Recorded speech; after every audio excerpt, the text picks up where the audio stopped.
टिंकू 18 साल का होने वाला था। वो बहुत खुश था, परंतु टिंकू इस बात से बेखबर था।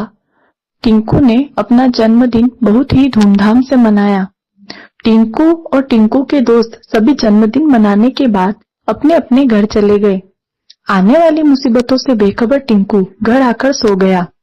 अगले दिन जब टिंकू अपने दोस्तों से मिलने जा रहा था कि उसके पिताजी ने उसे रोक लिया और कहा, टिंकू, अब मैं बूढ़ा हो गया हूँ और मुझसे काम भी नहीं होने लगा। बेटा, अब तुम कुछ काम धंधा ढूंढो। पिता की बात सुनकर टिंकू घर से निकल गया। इस बात से बेखबर था कि उसके पास थी केवल डिग्रियां, जो इस भीड़ में बहुतों के पास थी। टिंकू को जब कोई नौकरी नहीं लगी तो वह उदास रहने लगा। टिंकू के पिताजी ने कहा, बेटा निराश मत हो, आज नहीं तो कल तुमको काम तो मिल ही जाएगा। टिंकू अपने पिता की बात सुनकर खुश हो गया। टिंकू अपने पिता की बात सुनकर खुश हुआ, पर वो इस बात की खबर से बेखबर था कि उसको दुख पहुंचाने वाले उसके अपने लोग ही हैं। एक दिन जब टिंकू के घर रिश्तेदार आए हुए थे, टिंकू के चाचा जी भी वहीं थे। जब सभी रिश्तेदार बैठे हुए थे, तब टिंकू के चाचा जी टिंकू से ऊंची आवाज में, टिंकू क्या काम कर रहे हो? पूरे दिन नवरा बिना काम धंधे के पड़ा रहता है, आवारा कहीं का। सभी रिश्तेदारों के सामने टिंकू के चाचा ने उसका खूब अपमान किया। उसे बेरोजगार कहकर खूब भला बुरा कहा। टिंकू कुछ भी नहीं बोल पाया। अब समय बीतता गया। टिंकू के चाचा ताऊ और ताऊ का लड़का जब मौका मिलता तब टिंकू का मजाक उड़ाते। वे सभी तो टिंकू का मजाक उड़ाकर चले जाते, पर टिंकू पर इन सबकी बातों का बहुत बुरा असर होता है। टिंकू का आत्मविश्वास दिनों दिन घटता जा रहा था। टिंकू को अब शादी ब्याह में जाने और दोस्तों के साथ घूमने फिरने और घर से बाहर निकलने से डर लगने लगा था। टिंकू का किसी भी काम करने में मन नहीं लग रहा था। गर्मियों का समय शुरू होने वाला था, तो टिंकू को कहीं से सुझाव आया कि वो गन्ने की जूस की दुकान खोल ले। टिंकू अपने पिता से गन्ने की रस की दुकान खोलने के लिए 25,000 रुपए ले गया। टिंकू ने गन्ने की रस की दुकान खोली। शुरुआत में गन्ने और फल की रस की दुकान खूब चली। दुकान पर जूस पीने वाले ग्राहकों की संख्या रोज बढ़ रही थी।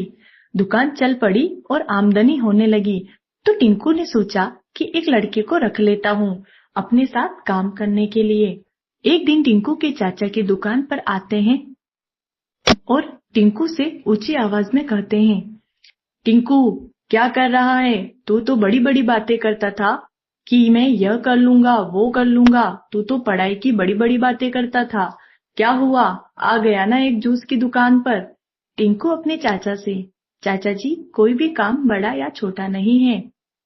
चाचा टिंकू से ऊंची आवाज में कहते हैं, टिंकू बस बड़ी बड़ी बातें बोलने को कह दो, काम तो कुछ सही से करता नहीं।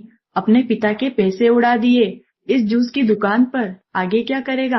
गर्मियों की बात, नवरा कहीं का, बस टेढ़े मेढ़े काम करने को बोल दो बस, और कुछ आता नहीं है। यह कहते हुए टिंकू के चाचा वहां से चले जाते हैं। फिर कुछ समय बाद टिंकू के ताऊ का लड़का आता है और कहता है ऊंची आवाज में, टिंकू करोड़पति की औलाद है क्या, जो दुकान लगाने वाला हो गया और दुकान पर काम करने वाले को भी रख लिया? वाह रे करोड़पति की रईस औलाद। यह कहते हुए टिंकू के ताऊ का लड़का वहां से चला जाता है। धीरे धीरे टिंकू का भी मन काम में नहीं लगने लगा। टिंकू पूरे दिन अपने चाचा की कई बातों से निराश रहने लगा। जब भी दुकान पर ग्राहक आते तो टिंकू उन पर ध्यान नहीं देता। पूरे दिन परेशान रहने लगा। टिंकू का आत्मविश्वास भी घटते जा रहा था। कोई भी आता और टिंकू को सुनाकर चला जाता था। टिंकू के दिमाग पर उसके चाचा और परिवार के लोगों की बातों का बहुत बुरा असर पड़ रहा था। इसका दुष्परिणाम यह हुआ कि टिंकू की दुकान अब धीरे धीरे बंद होने लगी थी। टिंकू भी अब दुकान खोलने से डरने लगा। टिंकू की दुकान अब बंद हो गई थी। टिंकू अब पूरे दिन घर पर रहता था। उसका मन अब कुछ भी काम में नहीं लगने लगा था। टिंकू अब शादी ब्याह में और दोस्तों के साथ घूमने भी नहीं जाता था। पूरे दिन टिंकू घर पर ही रहता था। आत्मविश्वासी टिंकू का पूरी तरह से मानसिक संतुलन बिगड़ गया था। टिंकू को लोग सिर्फ ताने मारते थे, उसे बेरोजगार कहते हुए ताने मारते थे। लोग टिंकू की मदद नहीं करते। टिंकू भी अब लोगों के साथ बैठने और बात करने में शर्म महसूस करने लगा था। टिंकू अब पूरी तरह से पागल हो गया था। उसके माता पिता भी बूढ़े हो गए थे। उसके घर की आर्थिक स्थिति खराब थी।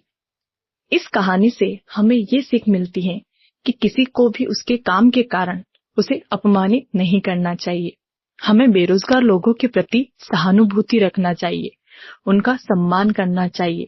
अगर हम उन लोगों की मदद नहीं कर सकते हैं तो उन लोगों का अपमान करने का भी हमें कोई हक नहीं है।